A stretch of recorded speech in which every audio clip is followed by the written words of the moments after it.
கொடுப்பேன்னு தெரியும். நான் இவ்வளோ சீக்கிரம் கொடுப்பேன் நான் நினைச்சு கூட பார்த்தேன்.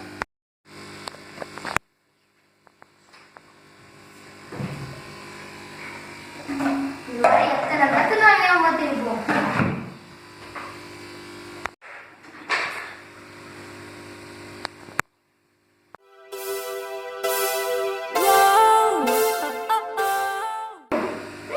ஃபோன் பண்றாரு. ஹலோ சொல்றேன். என்னது நம்ம ஆஃபீஸ்ல ரைடு வந்துட்டாங்களா? நம்ம எல்லா ப்ராப்பர்ட்டியும் சீஸ் ஆயிடுச்சா? இரு நான் உடனே வரேன்.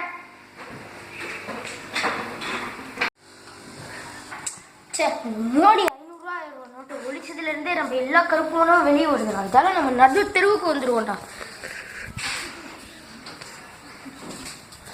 சரி மறுபடியும் கால் வருது. மறுபடியும் நம்ம பிஏ தானே சொல்லி தொலை. என்னது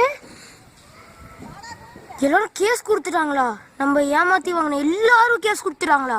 இந்த ப்ராப்பர்ட்டியும் போச்சா? போச்சு விடு.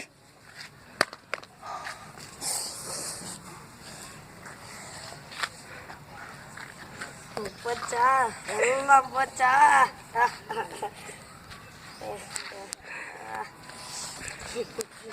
போடா போ. எல்லாம் போச்சா? போய் நான் டீல் பண்றேன்.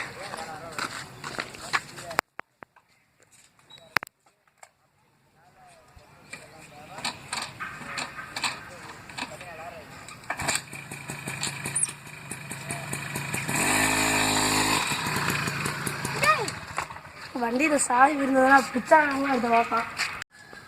நீ பிச்சைக்காரனாவான்னு தெரியும், ஆனால் இவ்வளோ சீக்கிரமா ஆகுதுன்னு தெரியாது. பசிக்குது.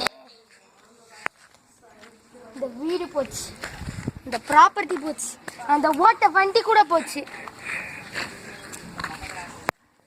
பசிக்குதே. யார் சாப்பாடு போடுவாங்க எனக்கு?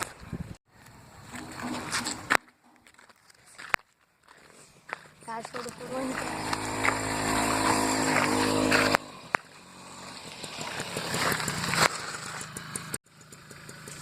புளிக்கு முன்னாடி போகிற மானம், அதிகமாக ஆசைப்படுற ஆணும் வாழ்க்கையில் சந்தோஷமாக வாழலாம். சரித்திரமே இல்லை.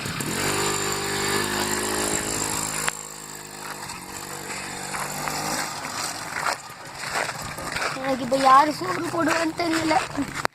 ஏமாத்தினேன். கடவுள் சம்மதானா கொடுத்துட்டாரு.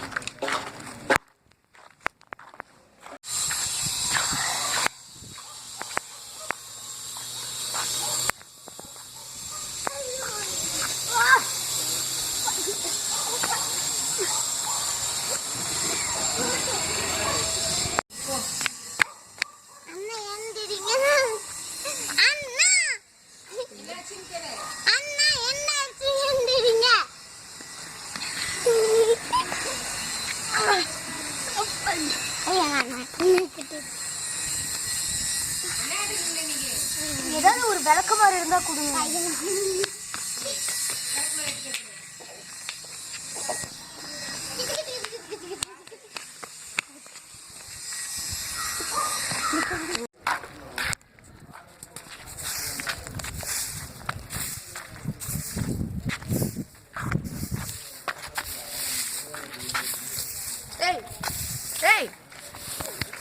எக்ஸ்கியூஸ் மீ, என்ன பண்ற? இல்லை, நான் கூட்டிகிட்டு இருக்கேன். எது கூட்டிகிட்டு இருக்க? சுத்தம், சோறு போடும், சுகாதாரம், குழம்பு ஊற்றும்.